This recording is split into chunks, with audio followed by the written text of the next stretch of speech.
di panel. Plenary maupun panel. Ya, terus bisa maupun melihat dan panel room gitu ya. Bisa menonton dalam bisa menonton di YouTube kita. menonton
Good morning, participants, presenters. plenary speakers, distinguished guests, ladies and gentlemen. Welcome to the first International Conference on Indonesian Culture, Iconic 2020. Before we start, we are going to sing our national anthem, Indonesia Raya.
Thank you everyone, and ladies and gentlemen, The International Conference on Indonesian Culture is an interdisciplinary conference held by the Directorate General of Culture, the Ministry of Education and Culture, in cooperation with the Faculty of Humanities, Universitas Indonesia.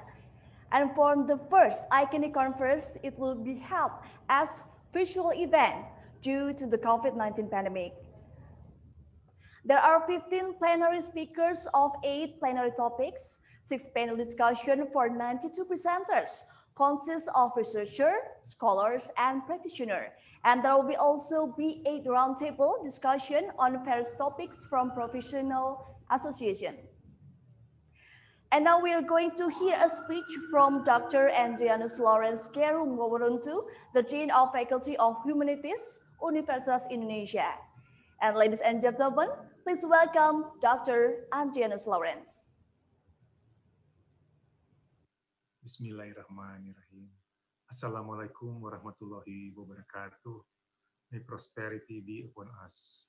Om Swastiastu, Namo Buddhaya, greetings of virtue. It is my pleasure on behalf of the Faculty of Humanities, University of Indonesia, to welcome you to the International Conference on Indonesian Culture, or ICONIC 2020. We are honored to once again join forces with the Director General of Culture under the Indonesian Ministry of Education and Culture in organizing this interdisciplinary conference. In reference to this year's conference theme, Connectivity and Sustainability, Fostering Cultural Commons in Indonesia, the plenary, panel, and roundtable sessions are expected to stimulate dialogues in dealing with new normalcies during the global crisis. We hope that the constructive scholarly discussions provoke impactful outcomes, not only within the academic fields, but most importantly, for the Indonesian society in general. To conclude my opening remarks, let me express my highest appreciation for all committee members for their hard work, and for the speakers and participants, whether you are joining the conference from home or from other safe spaces. Enjoy the conference and have a fruitful discussion. Thank you. Thank you. Soon we will be honored to hear a welcoming speech from Mr. Hilmar Farid, PhD, Director General for Culture, the Ministry of Education and Culture, Republic of Indonesia, to officially open the International Conference on Indonesian Culture, ICONIC 2020. So, ladies and gentlemen, please give our warmest welcome to Mr. Hilmar Farid.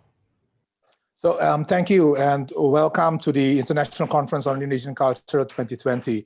And thank you, Pak Adrianus, Dean of the Faculty of Humanities in University of Indonesia, for your opening remarks. And as Pak Adri has mentioned earlier, this conference is a product of collaboration. And I particularly thank the organizing committee for preparing the forum, which has not been an easy task, of course, due to the global pandemic. And I would also like to express my gratitude to our invited speakers for making the time to participate in this conference despite their busy schedule. Well, the initial idea of this conference was very simple: to provide a platform for scholars, particularly young scholars, to exchange ideas, test their arguments, share their research findings on Indonesian culture. But then the pandemic changed the mood and directions a little bit, but at the same time also helped us to focus on particular aspects of culture, which later down became the title of our conference, Connectivity and Sustainability, Fostering Cultural Commons in Indonesia. And I'd also like to express my appreciation to the Scholarly Association, the Masyarakat Sejarawan Indonesia, Perkumpulan Ahli Arkeologi Indonesia, Asosiasi Tradisi Lisan, Masyarakat Penaskahan Nusantara, Himpunan Sarjana Kesusastraan Indonesia, Asosiasi Museum Indonesia, and also Koalisi Seni for their participation in the roundtable discussions. So again, thank you, and I wish you all the best with the conference.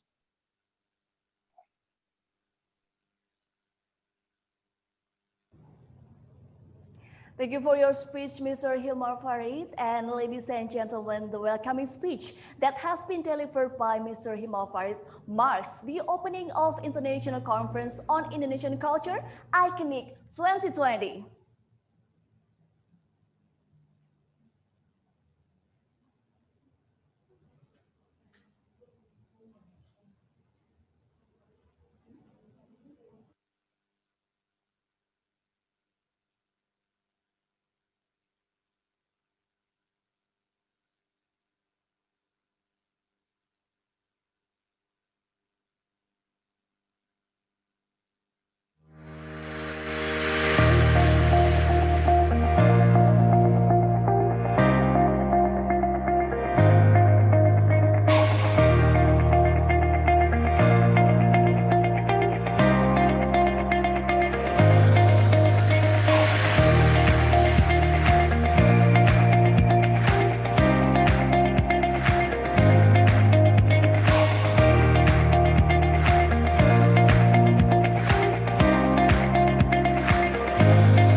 Ya Sobat Ikonik, tadi baru saja kita sudah mengikuti opening ceremony dari Ikonik 2020. Nah, sesaat lagi kita akan bersama-sama mengikuti plenary session yang pertama dengan topik Dynamic Digital Society and Culture yang nantinya akan dipandu oleh Dr. Vera Syamsi. Nah, pada plenary session nantinya kita akan berdiskusi bersama dua narasumber yang pastinya luar biasa dalam bidangnya masing-masing.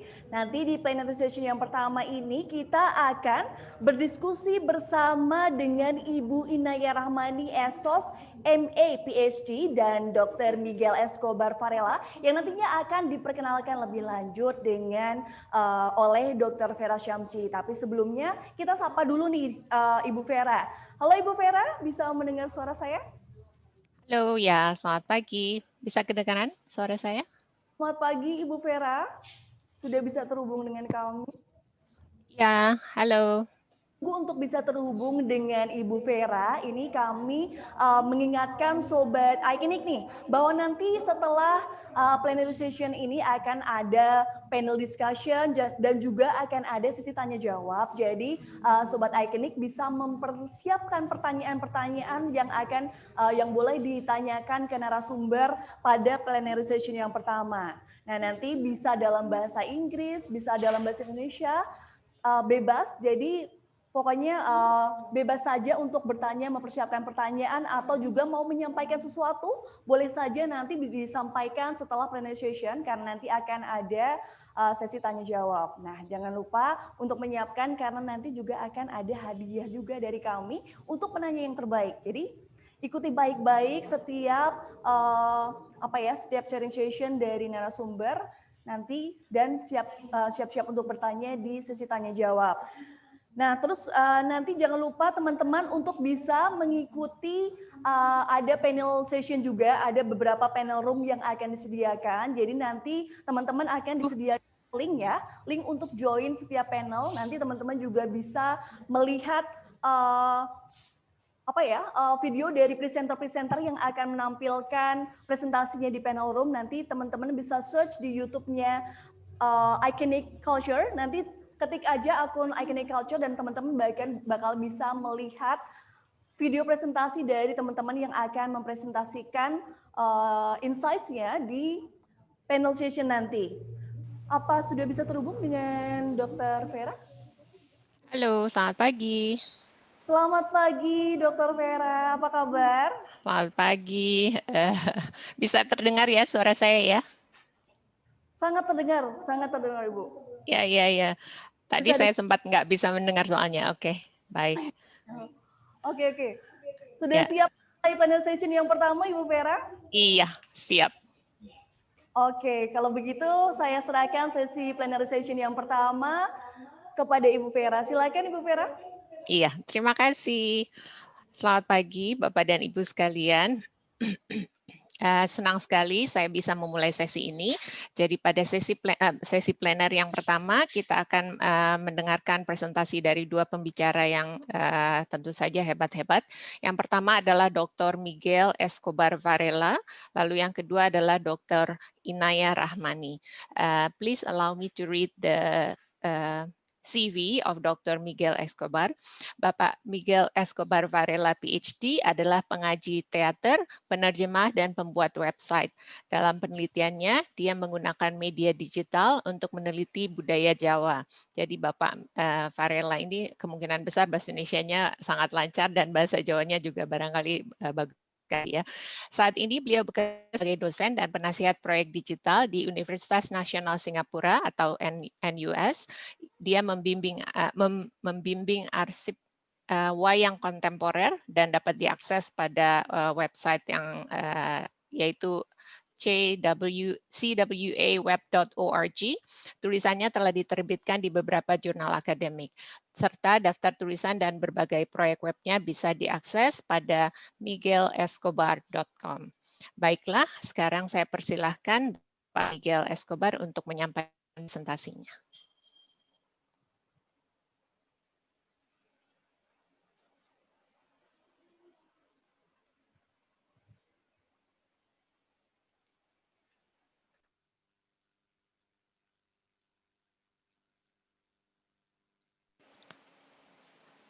Bagaimana? Apakah sudah bisa dimulai?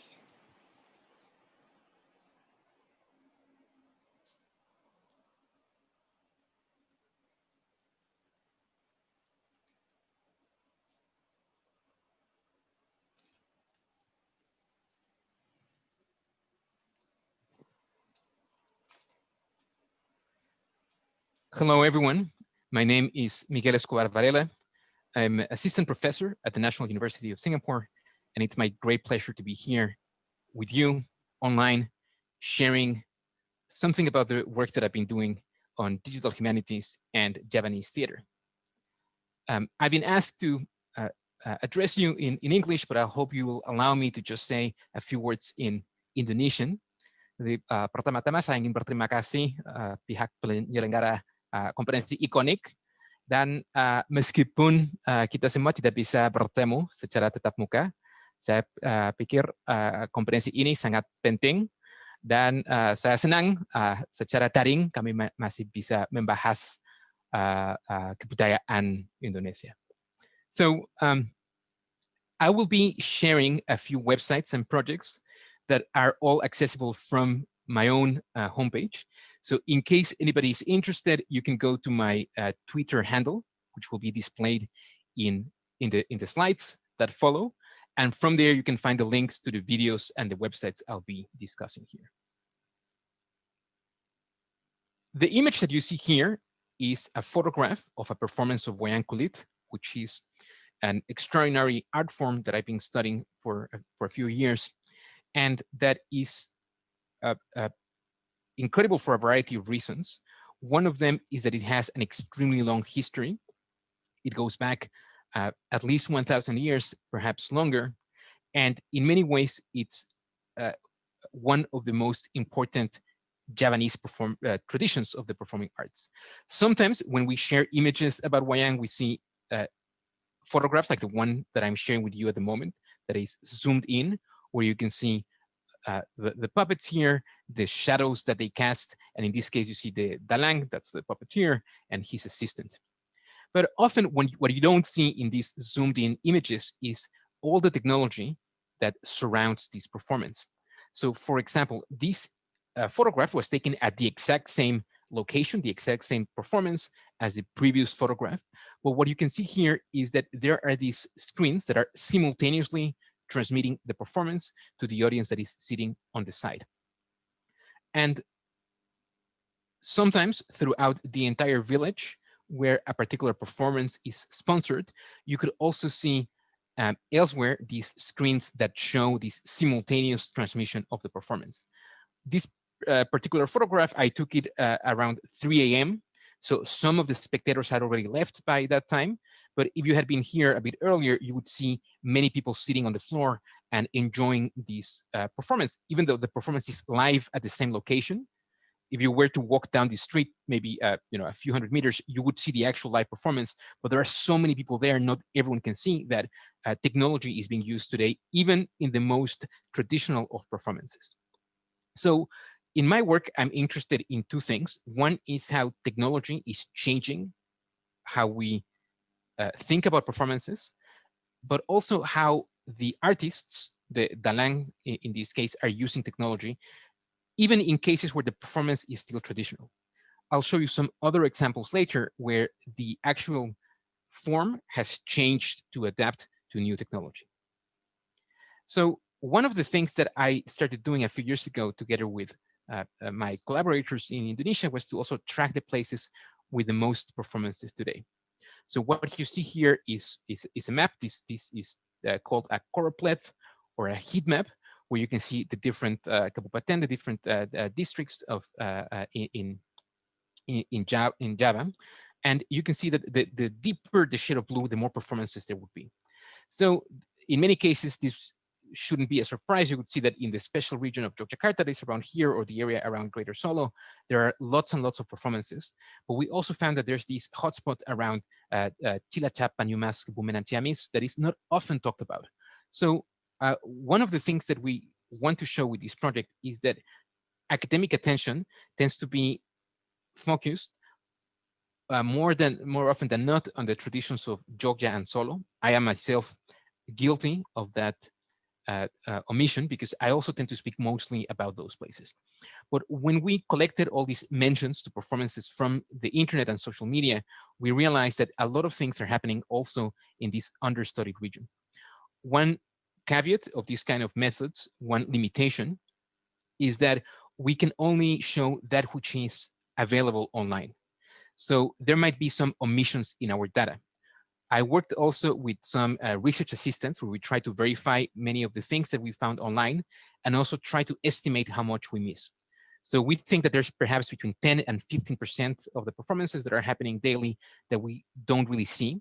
There are performances happening in faraway locations that don't get any mention on social media. So in some cases, the data that you see here is not a complete, accurate representation of what happens on the ground. But you see a different kind of scale where we have thousands of performances that are being brought together into this map. Another thing that we do is, as you can see on this animated map over here, is that you can see how they change over time. And now I'm showing you data only for 3 years. We actually have data also for the past 2 years. We started in 2016. And you can see that the number of performances is remarkably stable over time. So on a given day, there will be between 10 and 20 performances. And this follows a pattern throughout the year. So during Ramadan, the fasting month, there can only be ritual performances. So there's a bit of a dip in the number of performances. And then in August, of course, for 17 for the anniversary of the Indonesian independence, there will be a lot more performances. And also towards the end of the year, where we have like the beginning of the Suro, like the beginning of the Islamic calendar, you would see a lot of performances that are also happening around this time, especially a lot of ritual performances for the cleansing of a village. So you can see they don't match exactly the same month every year because the lunar calendar is slightly different from time to time, but we see these patterns that change from one year to the next. And one thing that I'm interested in doing here is to really think of the scale of performances. So the kinds of things that we can learn from all the things people are saying on social media about performances in Java. Another thing that we can do is we can look at what people are searching for. So as some of you might know, Google, the search engine, publishes data on trends. So here we can see what people are searching for. So if you go to google.com/trends, you can actually see data for a specified amount of time of what users are searching for. In this case, I specified the search term wayang kulit only for Indonesia. So this is the amount of people that are, sorry, apologies for that. What you can see over here is the amount of people that are searching for the term wayang kulit in Indonesia using the Google search engine over time from 2014 to 2019. And you can see also these trends over time that actually correspond to what I showed you in the image before. So I'm not going to go into the analysis here, but we see some correspondence between these mentions on social media and what people are actually searching for. So you can see that there's this pattern over time of how people are searching for wayang kulit. Of course, now in 2020, sadly, because of the COVID-19 pandemic, many performances had to be shifted online. So since April, we haven't been able to really have a lot of performances live, but people are still searching for performances on YouTube. And that's data that we'll try to analyze again in the future. Here you can see the amount of people that are searching for the term wayang kulit on YouTube only in Indonesia. And you can see here that the trend is going a little bit above or over time. Now, one thing here is that we don't know why people are searching for wayang kulit. So is it really because they want to know more about it? Do they not want to know where a performance is taking place? Or maybe they don't know what it is. That could also be the case, that this indicates actually that people don't know about it and they want to figure out what wayang kulit is. But my intuition was that actually people are using this to find performances. So they want to know when a performance is taking place. So we can further refine this search data and we can look for the word jadwal. which, as those of you who speak Indonesian in the audience know, means it's the timetable, it's the schedule. So you can know when performances are taking place. So the assumption is that when somebody's looking for the schedule is because they actually want to go and see a wayang kulit show. And one thing that we've seen from other sources of evidence is that many famous dalangs now have this large following of people who would are willing to travel to another place, to another city or another village to see their performances. So here you can see that there's this interest over time that that has changed from 2014 to 2019. So even if you cannot see the legend here of the horizontal axis is not clear, you can actually go to Google Trends and find this for yourself. You just need to search, enter the term Jadwal Wayang Kulit, and you would see these search data over time. But then again, what you can see here is that it goes from 0 to 100. So that means that it takes the largest amount of data as the maximum point and then divides everything by that amount. So in some ways, we actually don't know exactly how much people are searching for this. And we wanted to find a comparison. So when we started this a couple of years ago, Game of Thrones was extremely famous, even in Indonesia. And we wanted to see how many people are searching for, Jadwal Wayang Kulit versus Jadwal Game of Thrones. And you can see here the red line, that's the one for the schedule of Game of Thrones. It's always lesser than Wayang. So there are more people interested in when Wayang Kulit is taking place and when Game of Thrones is taking place, except towards the very end. So this is in 2019, early in the year, where a lot of people actually searched for Game of Thrones, in part because it was the end of the season, but also because Pak Jokowi, the president of Indonesia, made a reference also to Game of Thrones in a political event in an ASEAN meeting. But so you can see over there, really the red trend overtakes Wayang Kulit. But overall, what we can see from this is that people who are using the internet are using it also to find about Wayang. So that's kind of one part of what I want to talk about, which is how we can use data from the internet to understand how the audience, how the users are thinking about this tradition. But I'm also personally interested in how artists are modifying the tradition and are combining elements of this very old history with new sources of culture, for example, popular culture. And one example that I want to talk about briefly is a performance called Wayang Hip Hop, which, as the name suggests, is a performance where the artist combines the conventions of music, of the puppet construction from Wayang and also from hip hop music. So here, for example, I'll just show you one example. This is one of the Punokawan, or the clown puppets. This one is called Petruk in the tradition. And here you can see that he's been reimagined as Patrick with a global sounding name, and the way he's dressed indicates that he's this urban youngster. But there is some features like the type of nose, the face, that you can see it still maintains some of that traditional conventions. And you can see here the image in full. This is the work of Ki Catur Banyak Kunchoro, a very well-known dalang from Yogyakarta. And you can see a full-length recording, so the entire video of Wayang Hip Hop here at the Arsip Wayang Contemporer, or Contemporary Wayang Archive. This is a free video library with translations and notes. So you can see his work and the work of many other people who are interested in combining the tradition with new sources of inspiration. And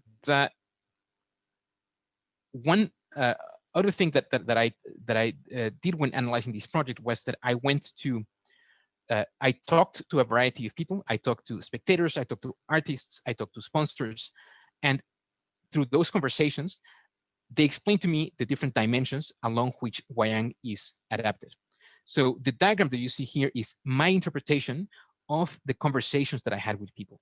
So I understood from them that the main things that contemporary Wayang does, the main areas where innovation takes place, are the language, the puppets, the story, the space, and the music.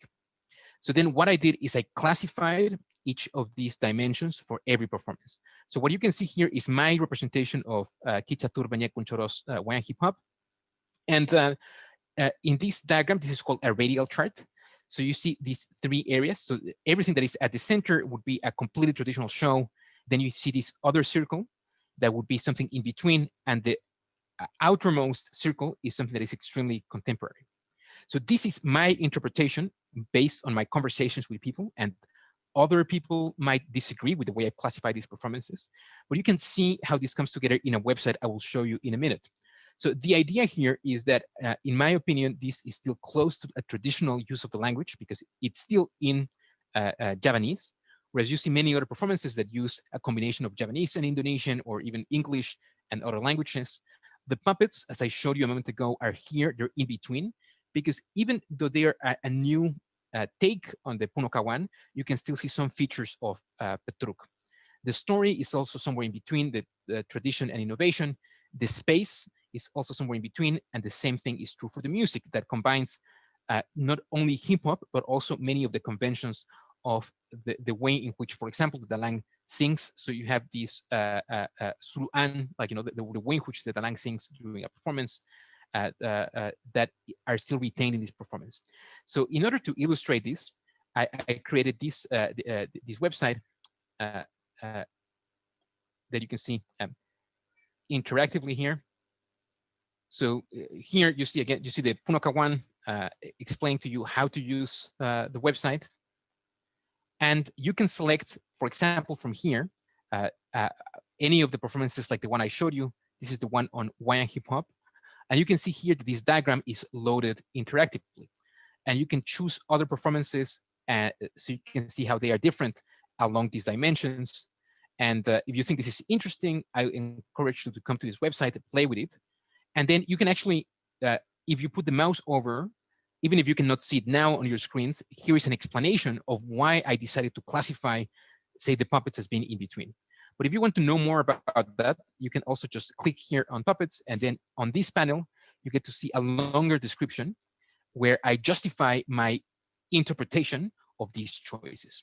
And in many cases, you also, if you go to music, for example, you would also see here some excerpts of the music together with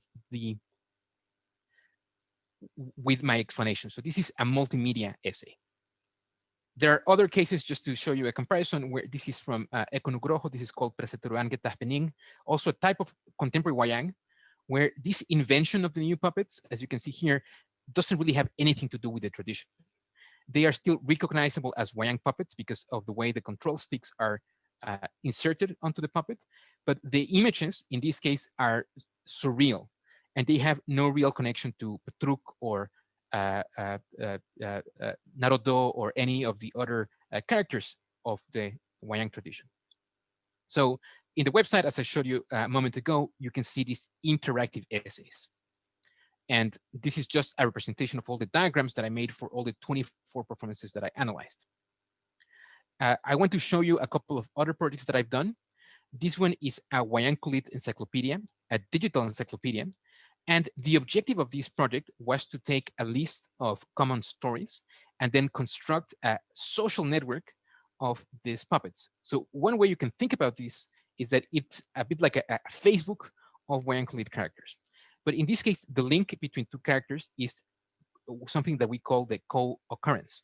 So that means if you have two characters that are in the same scene, so for example, you often have Semar, who is the fighter of the clown puppets, and Petruk together in the same scene. So each of these will be represented as a node, and there will be an edge or a link, a line connecting them. So you can go to an interactive version of this website here, and you can see, you can click on any of the puppets. You can then see a full description. And one thing that we've tried to do here is to include a lot of data on each of the puppets. So you can see a very short description of how the character is presented in the Javanese version of the stories, a comparison sometimes to the kinds of versions of the stories you would find in India and South Asia.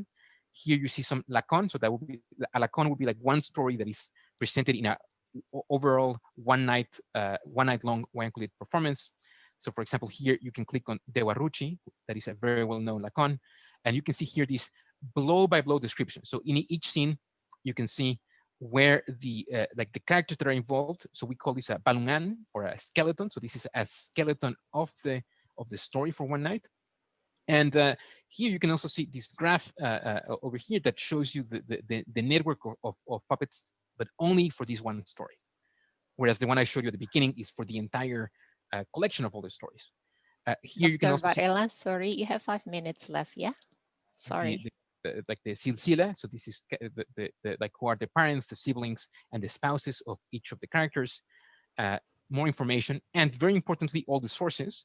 So there are competing versions of many of these characters, and these are all the wayang. Sorry, excuse me, because it's a pre-recorded video, so it will need to be stopped directly from your side. So this is the characters that are most likely to appear in the same scene. Oh, okay. One. So Huarcutoro is the character most likely to be in the same scene as Cresno, which is the one we're seeing now. And you can also go here to Huarcutoro and see the same level of information for this character and for all of them. And you can also use the search bar here to find out more information about these characters. We have this contemporary wayang archive that I've already described in a moment, but this is just how so you can see how it looks. So here you have these 24 performances. We have notes on the performance, translations. If the performance is in Javanese, it's also been translated into Indonesian. And for all cases, we have performance, the translation into English. And you can find these at cwa-web.org, or you can find the link through my Twitter handle, which is Miguel Jogja. Another project that I want to describe briefly is a philological edition of a wayang kulit performance. So this is based on a book by Professor Bernard Erbs, who is also in this conference. I believe he's also one of the presenters here at Iconic Conference. So based on his book that you can see here, it's an incredibly detailed translation of a performance of Dewa Ruchi by Kianom Suroto that has a, even if you cannot see it in detail here, he has the original in Japanese, the translation into English with a lot of notes and images. So this was first produced as a book, but then in collaboration with him, what we did was we did an interactive version of this particular performance. Sorry, I'm moving around the Zoom controls. And what you can see here is that this is all based on the work of Professor Erbs. And you can see the performance, the original language and the translation, and this is synchronized to a video.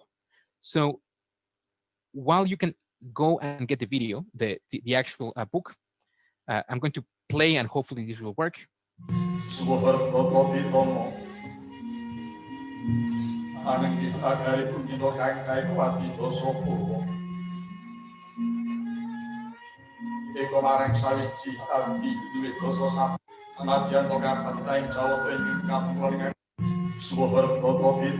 I'm just showing you how you can actually jump around and see the synchronized part of the dialogue here in the video. This is based on this incredible work of Professor Erbs, who translated and added also all these notes. So you can see the notes are incredibly detailed for every term of the performance. And we then made an interactive version of that book, which is freely available for anybody who's interested. And here you can see a screenshot of how that looks like. Another project I want to describe that you can also find on the links. This is a project that we did for a museum, for the Art Science Museum here in Singapore. So this is called a tangible interface. And the idea is that people who come to the museum, they themselves learn to become a dalang. So we have these different puppets. We have here the book, which is like the banana trunk. But what's unique about our interface is that we have sensors. So we have different kinds of sensors to detect rotation, to detect also when you put the puppets in different parts of the book.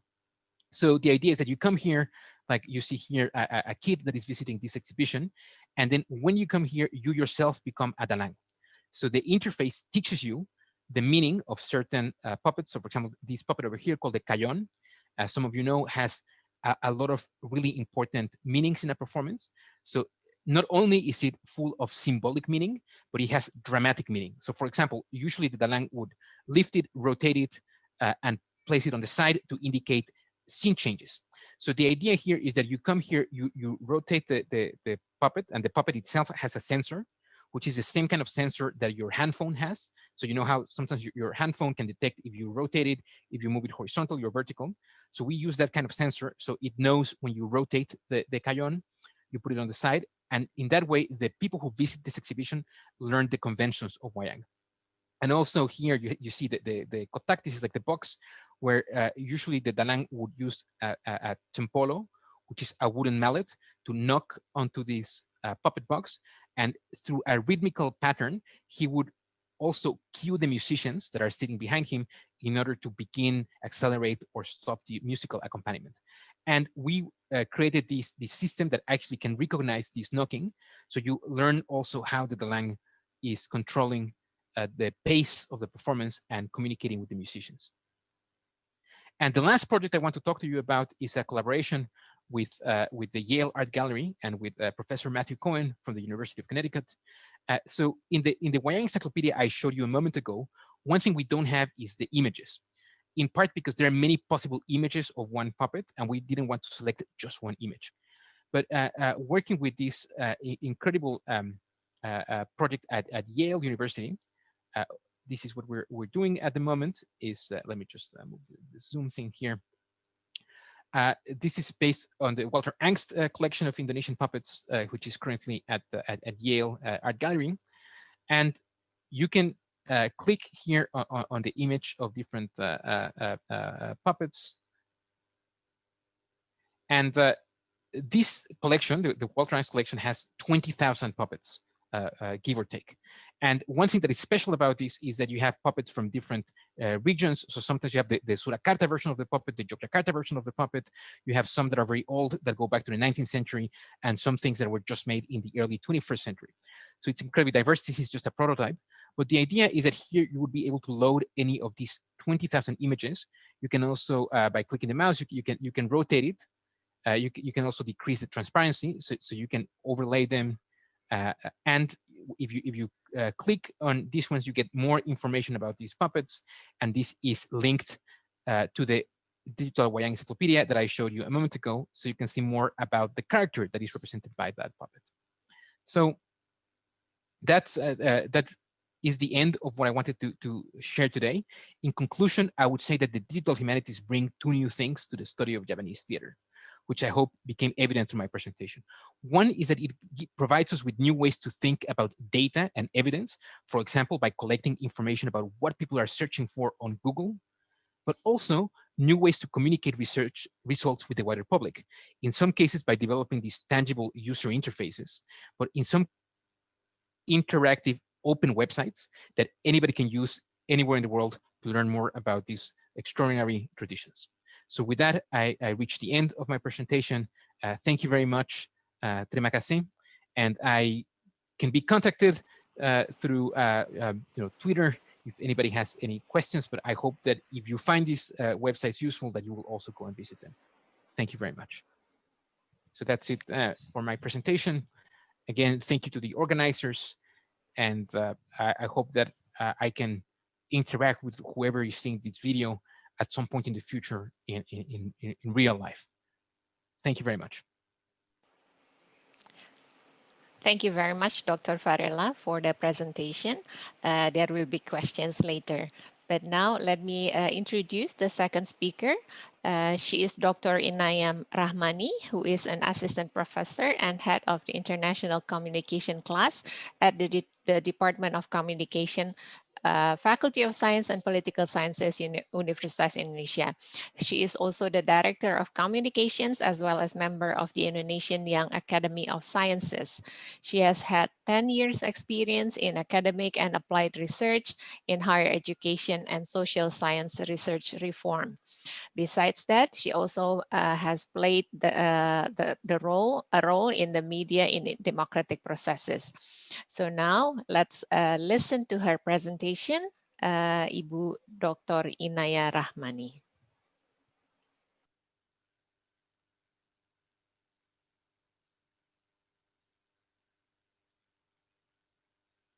Hi, everyone, ladies and gentlemen. My name is Inaya Rahmani. I'm from the Faculty of Social and Political Sciences, Universitas Indonesia.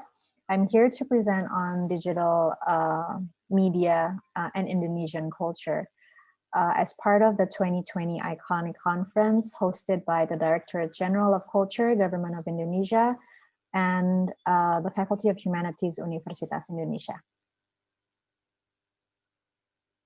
And before I begin, I'd like to give some context about how I see how I position digital media in the historical juncture we live in today. Globalization has intensified the movement of people and goods all over the world. And 10, 20 years into this situation, the global pandemic happened. The intensification of the spread of the virus posed some important questions towards how we organize our societies and how we are more interconnected, the consequences of how we've become more interconnected. And in certain contexts, the way the virus has reminded us of the kinds of social disconnects or the kind of social bonds that cannot be continued or need to be paused because people's work have shifted into their homes and people need to keep their distances in public areas, reminds us that this is occurring in a time where our interconnectedness has actually become accelerated.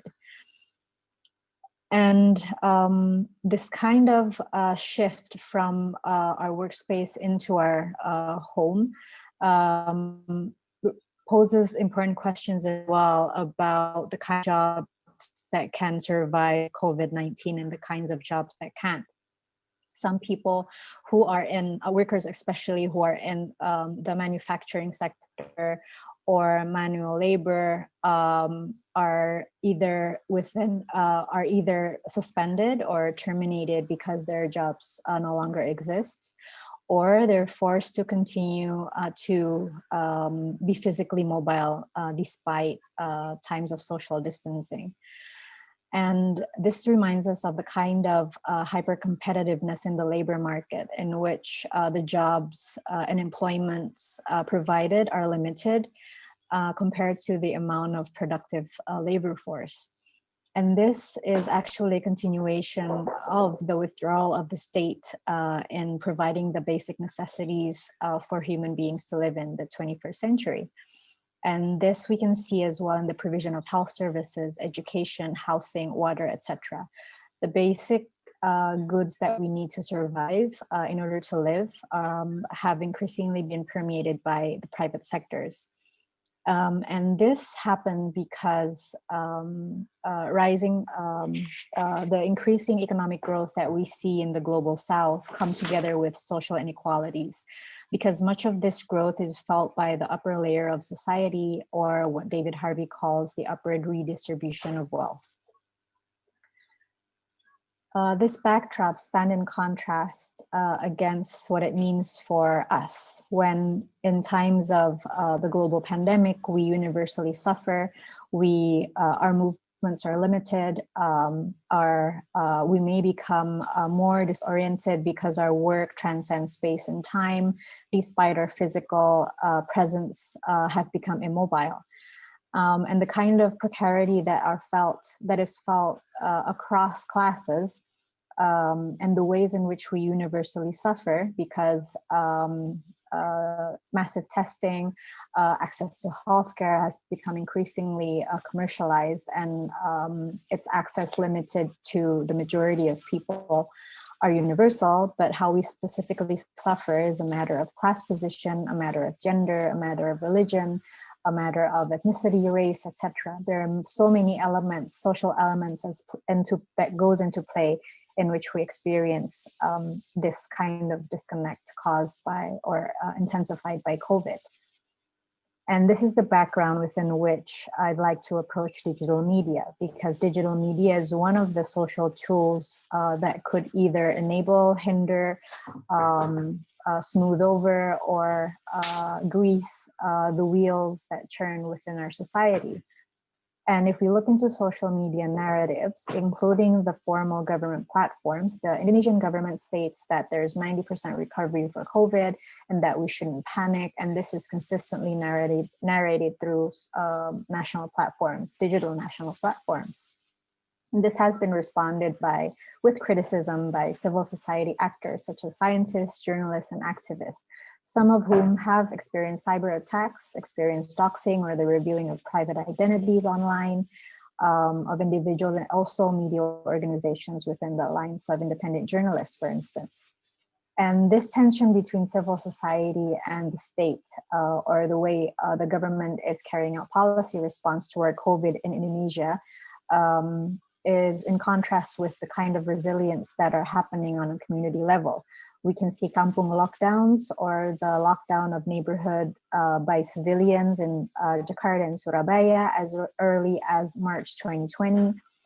We can see upper class neighborhoods mobilizing charity towards the vicinity of their areas, such as the providing of sembako or the basic staples for those who have lost their jobs. And we can also see homemakers or women who, even before COVID, have experienced precarity and casualized contracts, and the sector within which they're part of is hardest hit by COVID, which is the care sector, such as hospitality and education, are now shifting into selling food online, which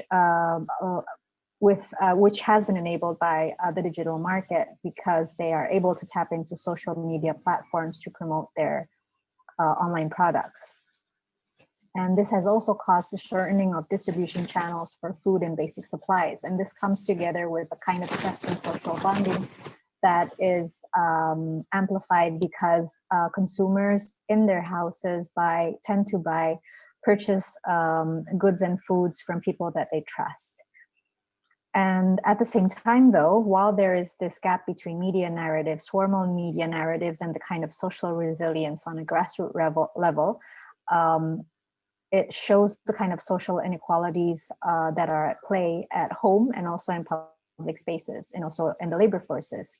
The kind of social inequalities felt at home have gendered elements. For instance, mothers who play double roles or carries out double shifts at home now have to juggle work and their household duties within the same space, within the domestic space. And at certain times, their domestic space, by means of these Zoom video conferences, become publicized and mainstream into public arenas. So there's this gender elements of the kind of social inequalities in the household. At the same time, during this short crisis, some laws have been passed, and part of the economic recovery program that aligns with government responses towards COVID-19 that has increased precaritization, which also has been criticized by civil society elements. And what we see today, by means of taking the case of digital media narratives, and the way ordinary people uses digital spaces and markets to sustain their livelihoods, also demonstrate the kind of acceleration of upward redistribution through social media platforms. We see an increasing number of capital accumulation among US billionaires that own the largest platform or most popular platforms, such as Facebook and also Zoom. So we can see that while COVID has increased precarity,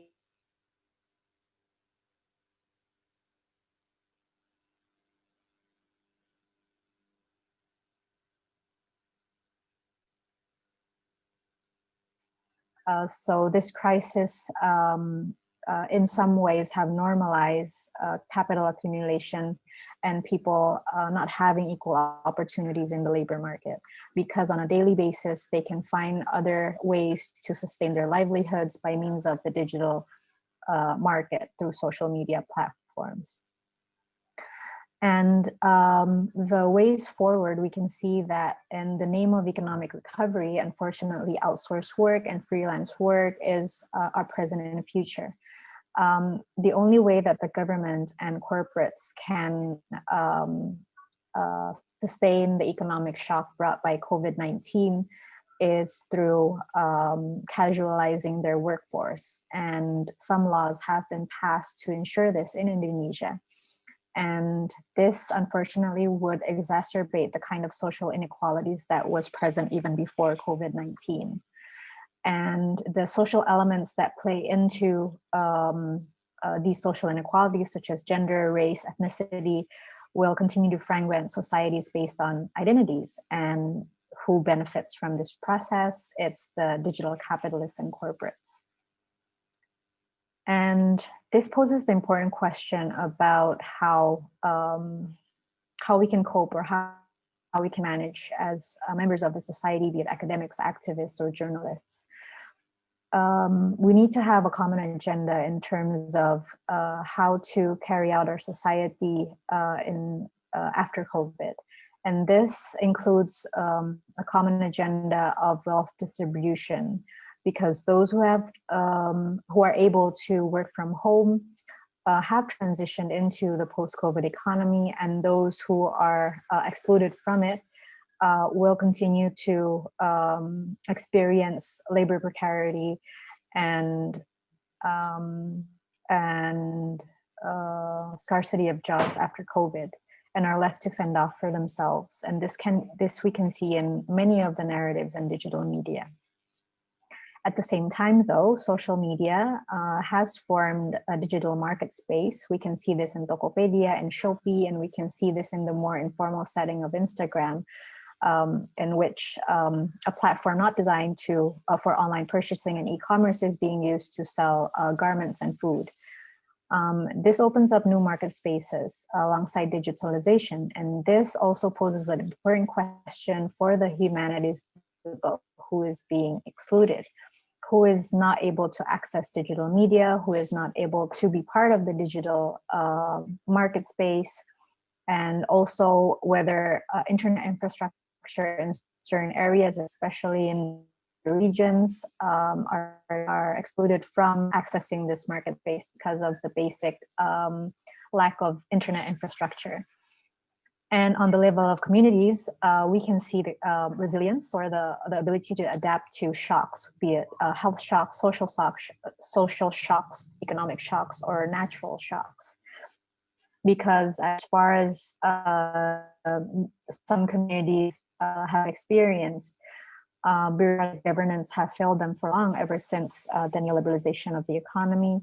And they continue on their lives fending off for themselves because they have expectations on the government to provide them with services. And while this system, or the ability to survive, continues monetized by social media.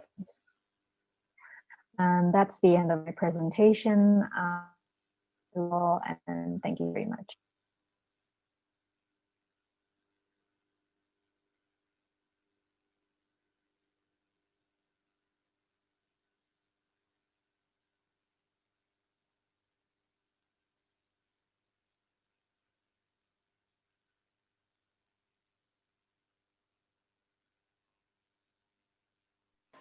Um,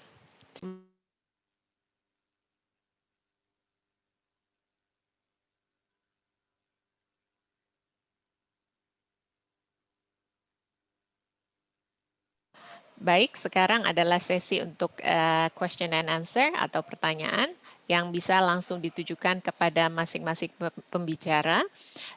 Boleh langsung disampaikan di Q&A chat ya. Pada saat ini sudah ada satu pertanyaan, saya tidak disebutkan kepada siapa, tapi saya kira ini ditujukan kepada Dr. Varela ya. I'm going to read the question here.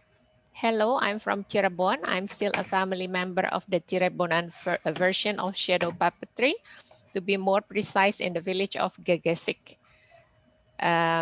Well, in this area of mine, still adheres to classical arts, and it can be said that refusing technological progress and modernization progress to develop. I personally do Cirebon mask dance, and I personally, as a millennial, want all of these to develop, following progress, but without losing the classics.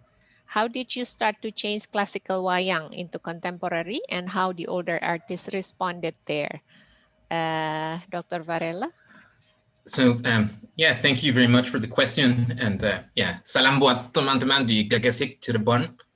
So I think this is fascinating. I think actually it's a question that I have that I'm not sure I'm the right person to answer, because this is really something for the artists themselves to decide. I see myself more as a researcher. So I would be more interested in what people like you who come from the tradition think about this. One thing I try to do in my work is to keep track of all the possible answers to this question. And one of the reasons why I'm fascinated by contemporary wayang is because there's no single one-size-fits-all answer. So I think every artist has their own response to what they want to keep from the tradition and what they want to do differently.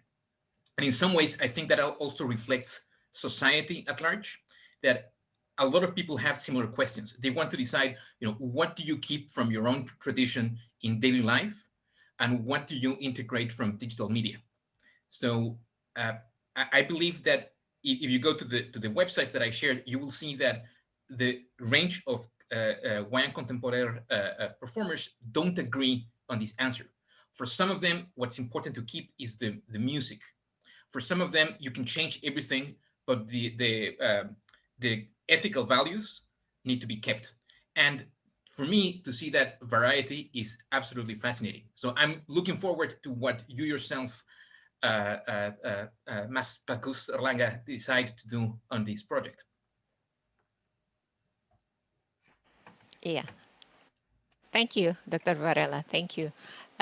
Is there any other question from the other participants? Here there is, there's somebody send me greeting from Professor Nyoman Sedana, PhD. Oh. Thank you for this event. Thank you, our pleasure, Professor Nyoman Sedana. And then there is another question, again to Dr. Varela from Iswari Lawanda. The material is such triggering. Would you mind please share the method used in collecting data in your project? How can you make the links to resources, Dr. Varela? Sure. So I would say that there are two parts of my method. One of them is ethnographic, which means that I spend a lot of time in Java, looking at many different performances, traveling with different artists, talking to sponsors, talking to spectators. So I think, as we say, nongkrong, to kind of just chatting informally with people is an essential method for this kind of work. I'm not from Indonesia, so I'm interested in how people themselves talk about the tradition, about cultural change, about what matters. So that would be the first part of the method. And the second one is designing interfaces that can communicate this to the public, because I don't want this to be just for the academics, but also to be online so other people can learn about this, about the amazing work that the Langs do in Java. So for that work, usually what I do is I trial things. I make a sample of a website, then I show it to a few people, and then I get feedback, and then based on that, I try to improve on that. So I'm going to paste my links here. In many cases, I also have links to other resources where I explain how these websites were made. The code also for these websites is available on my website if anybody wants to reproduce the kinds of things that I've done. So, well, thank you again for your interest, and I will just paste that into the panel chat. Okay, thank you. So there will be the link typed by Dr. Varela on the chat box, yeah? And then there is a question to both of the speakers from Ibu Safira Mustakila. Both topics are so interesting. First question, how to maintain the traditional of wayang in the mid of the digital era? Is it effective if we combine the traditional arts such as wayang to modern music, like the song of Lati? What do you think about that? So I think it would be to Dr. Varela, yeah? The second question would be, how effectively the distance education by online system in your opinion, and both for the negative and positive side? That would be to Dr. Inaya Rahmani. So Dr. Varela, would you please answer the first question? Well, so just very briefly, I think that the tradition will survive in the digital era. If you look at the history of wayang kulit, people have said for at least 200 years that the form will disappear. So even in the 19th century, there are people who described it as a minor form that will soon disappear. And then it has faced many challenges, sometimes political challenges, sometimes cultural challenges. When television first appeared, people said that television will destroy wayang, but actually it created dalang superstars. So then some dalangs became extremely well known because of television. And then with social media, many of them took to YouTube. They have their own channels with thousands of followers on social media. And now even with the pandemic, many, as we know from Dr. Inaya Rahmani's presentation, it has impacted society in many ways, but the traditional artists have found ways to continue doing performances without an audience and just on YouTube. So I think that people are really creative, and the artists are finding new ways to solve these challenges. So I'm more interested in what people say. Now, when it comes to the controversies like the Lati song, I think I refrain from giving my own opinion because I'm more interested in the different sides of the controversies. So I'm interested in what the different people say about it and how different groups see culture rather than trying to resolve. I think my role is more to be the one who makes a chronicle of this debate rather than somebody who solves it. But thank you for these fascinating questions. Yeah, thank you for the response, Dr. Varela. Now, I would like to ask Ibu Inaya Rahmani to respond to the second question regarding the effectiveness of distance education, both for the negative and positive sides. Thank you, Dr. Vera, also Dr. Miguel. Regarding distance education and how effective it is when it's transitioned online, I think there's always contradictions in any social conditions. On one hand, I really admire the resilience with which dalang can move into digital spaces and morph together with digital media, and that's really commendable.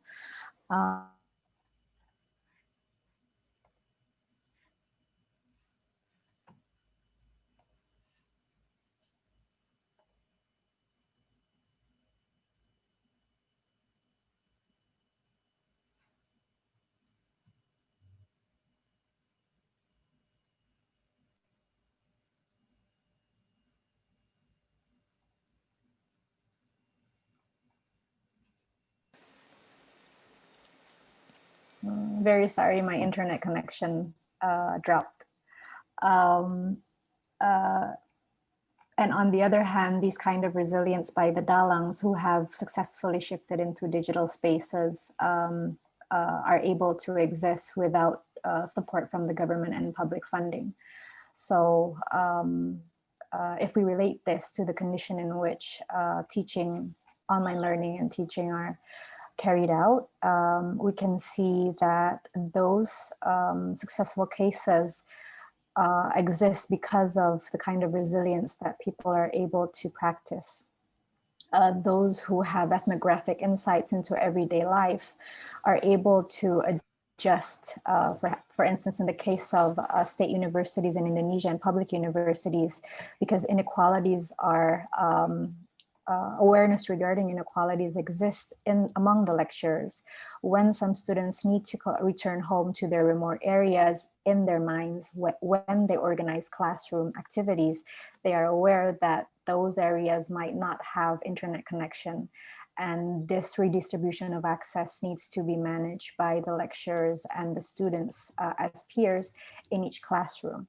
However, without those awareness, because it doesn't yet exist in systematic policy making from the government, these kinds of inequalities can be reproduced through the exclusion of students coming from disenfranchised or marginalized backgrounds to access these education in spite of them being enrolled as students. This is on top of the already limited access to public and state higher education to those coming from underprivileged backgrounds.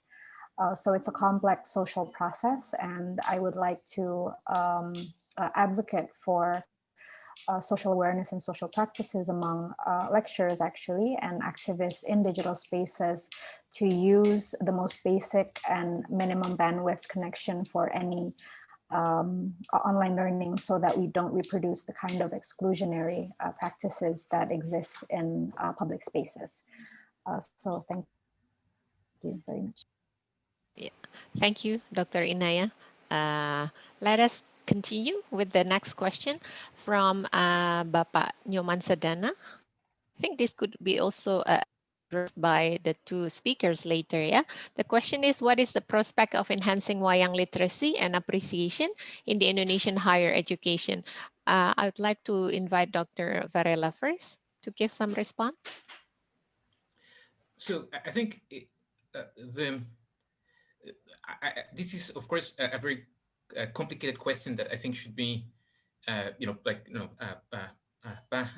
Sedana, of course, extremely well known, is somebody who would be at the at a place where that can really shape this discussion. I would say that there is an incredible range of experiments of traditional performances happening in Indonesia that not everyone is always aware of. So I think that it is definitely a challenge. What I see as my role is creating these web resources for younger people that didn't grow up in the tradition. So often what happens is that people learn how to watch traditional performances because they've watched them since they were kids. And then if you didn't grow up in the tradition, it becomes quite difficult. So in doing these websites, we try to make it a bit easier for newcomers to the tradition. One thing I must say, though, is that the majority of my websites are in English. Some of them have content in Indonesian as well, but this is aimed more at the students, for example, in the case of Singapore and other places where there is a lot of interest in what is happening in Indonesia and elsewhere in Southeast Asia. I think that the challenges that people face in Indonesia are slightly different, but there's also an enormous range of creativity in the lecturers, in the institutions, and we try to collaborate as much as possible with the institutions there. So that's something that we are always happy to do, and I think that the different School of the Arts and the different universities in Indonesia are also doing incredible work on teaching tradition at the higher education level. Okay, thank you, Dr. Valera. I would like to invite Ibu Inaya, please, Dr. Inaya. How to preserve and maintain local wisdom. I think it should be mainstream, and urban and modern society should gain deep insight from the kind of storytelling and the kind of myth and folklore able to inherit or leave behind to the next generation about an imagination about history, about life beyond hundreds of years to hundreds of years, because with that, I think, comes deep respect to the past and ability to face the future without short-sightedness.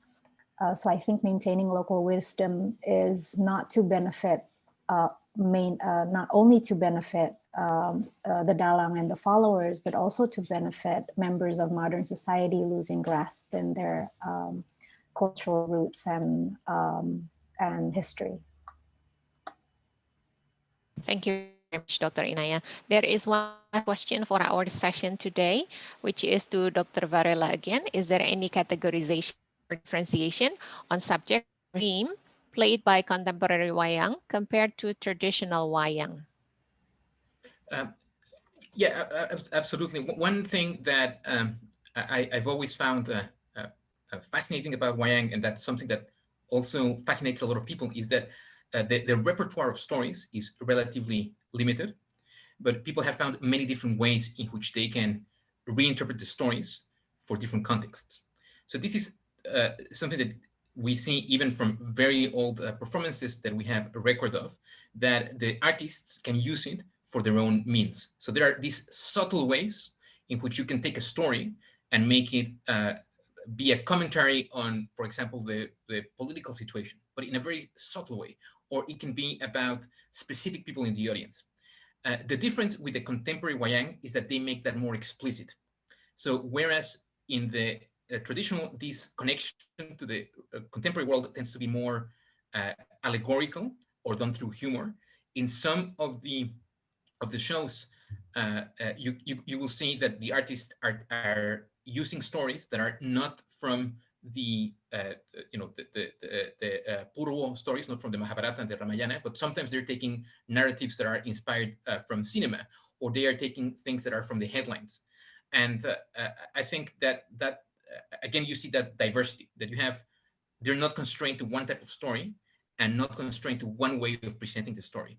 So in the website, you will see also how this difference, how it plays out in the hands of this range of extraordinary artists.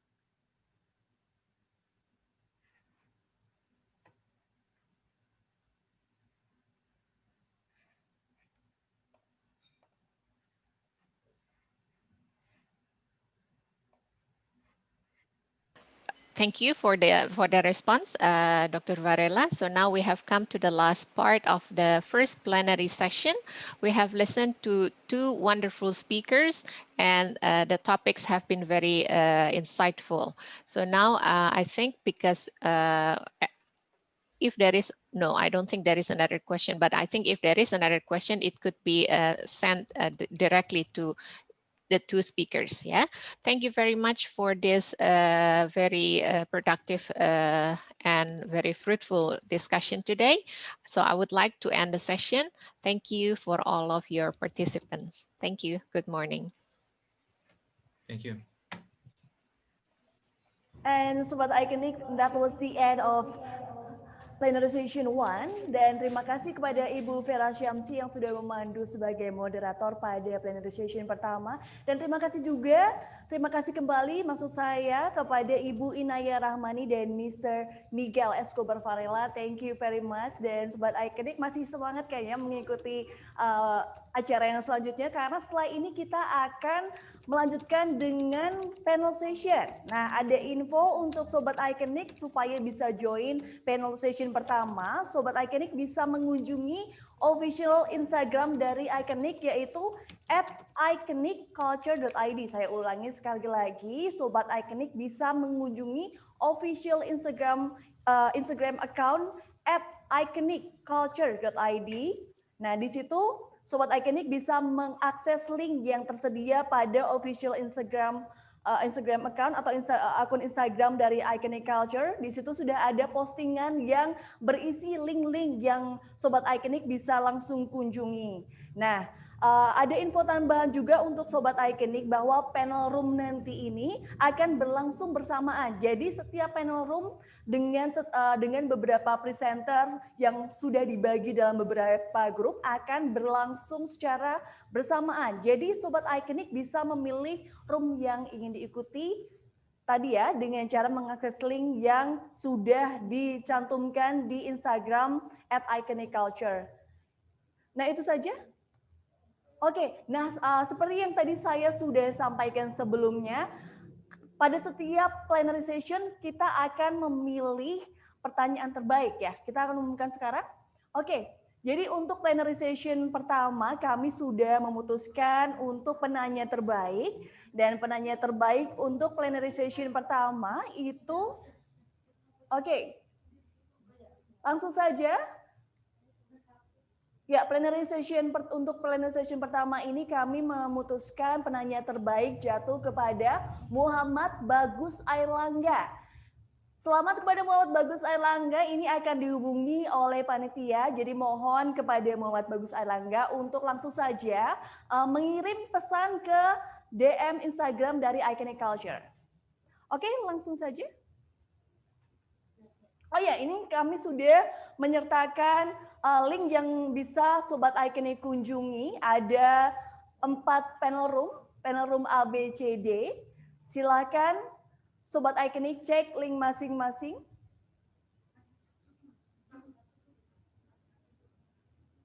Ya, ini adalah 4 link yang Sobat Ikonik bisa akses untuk mengikuti atau join panel session yang pertama.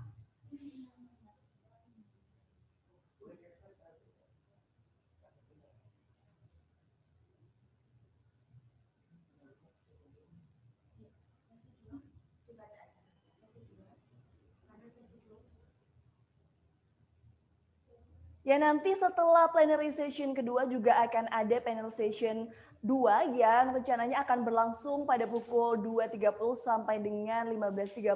Ini juga sama, ada 4 panel room yang akan berlangsung secara bersamaan, panel room A, B, C, D. Sobat Ikonik sekali lagi bisa memilih panel room mana yang akan diikuti, ada 4 panel room ya di panel session 2.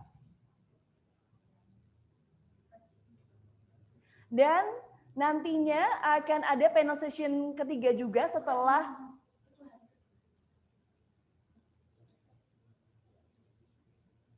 Oke.